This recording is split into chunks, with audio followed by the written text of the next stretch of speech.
aman dan makmur. Pulau kelapa nan amat subur. Pulau melati pujaan bangsa sejak dulu kala. Halo anak-anakku kelas 5. Hari ini kita masuk ke subtema 2, pembelajaran ketiga. Sebelum kita mulai pembelajaran, marilah kita berdoa terlebih dahulu. Berdoa mulai. Selesai. Nah anak-anak, pasti kalian bertanya-tanya, kenapa tadi Bu Ade di depan ada cuplikan bernyanyi? Kalau kalian tahu, itu adalah lagu wajib yang berjudul Rayuan Pulau Kelapa. Nah, di situ ada satu bait ya, satu baris yang menyatakan Pulau Kelapa nan amat subur. Yang dijuluki Pulau Kelapa adalah Indonesia, tanah air kita, ya. Jadi, hari ini kita akan membahas tentang tanah air Indonesia. Kita simak dulu tujuan pembelajaran pada pagi hari ini. Tujuan pembelajaran 1. Mengidentifikasi potensi kekayaan alam bangsa Indonesia. 2. Mengamati peta kepadatan penduduk tiap-tiap provinsi. 3. Mengamati peta asal suku-suku bangsa yang ada di Indonesia. 4. Membaca dan menulis untuk menentukan ide pokok dari bacaan.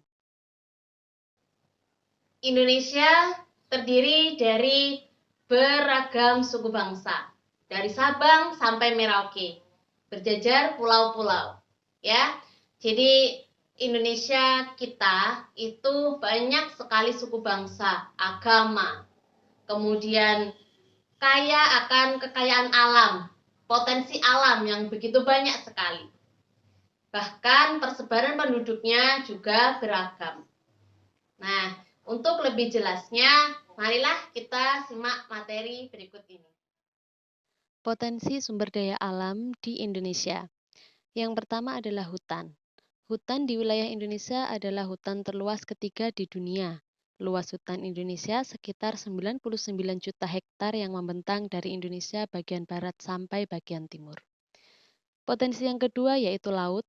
Lautan Indonesia merupakan negara maritim. Sebagian besar wilayah Indonesia terdiri dari lautan.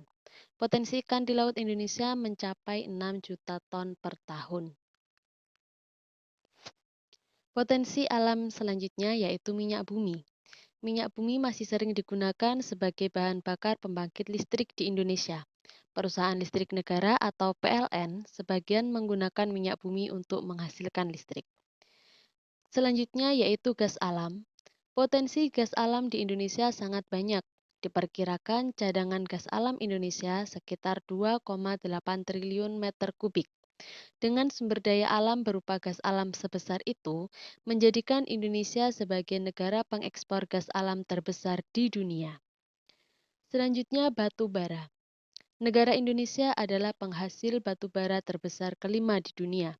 Indonesia menjadi negara pengekspor batu bara terbesar di dunia karena masih minimnya pemanfaatan batu bara di dalam negeri. Peta persebaran penduduk di Indonesia. Dapat kalian amati pada peta yang telah disajikan, persebaran penduduk di Indonesia dinyatakan per kilometer persegi.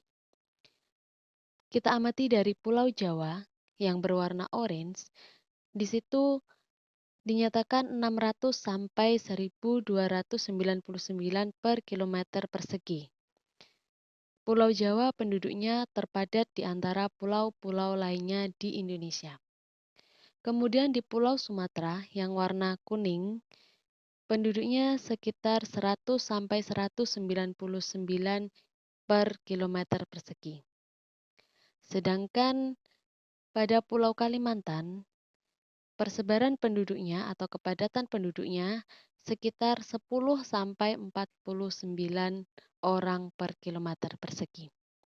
Sedangkan di wilayah Irian Jaya atau Papua yang warna hijau, persebaran atau kepadatan penduduknya kurang dari 10 orang per kilometer persegi. Dengan demikian dapat disimpulkan bahwa persebaran penduduk di Indonesia yang paling padat penduduknya berada di Pulau Jawa.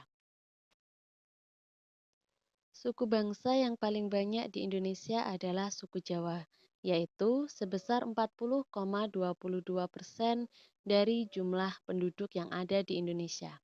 Urutan kedua yaitu suku Sunda, urutan ketiga suku Batak, urutan keempat suku Madura, urutan kelima suku Betawi, urutan keenam suku Bugis, urutan ketujuh suku Melayu, dan urutan kedelapan suku Dayak.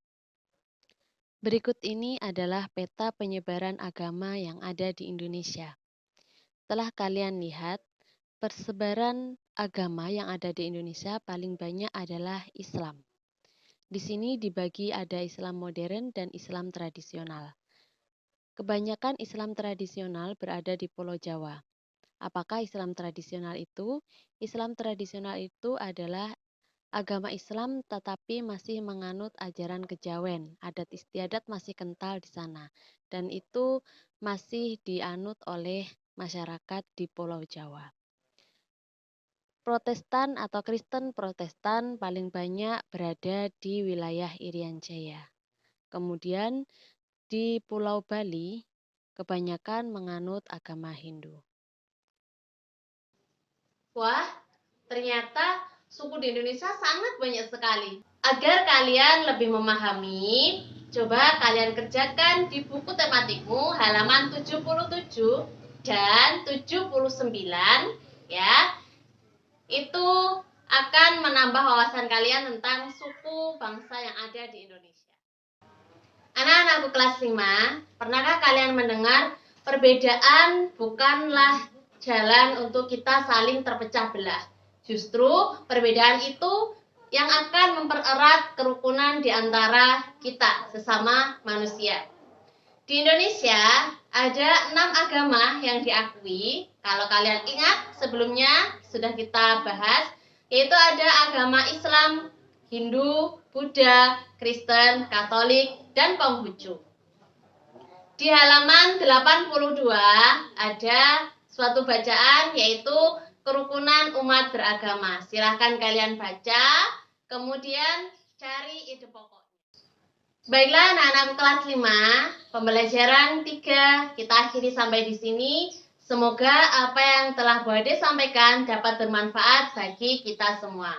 Terima kasih untuk perhatiannya. Sampai jumpa pada pembelajaran berikutnya. Wassalamualaikum warahmatullahi wabarakatuh. Tell me pretty lies, look me in the face, tell me that you love me, even if it's fake.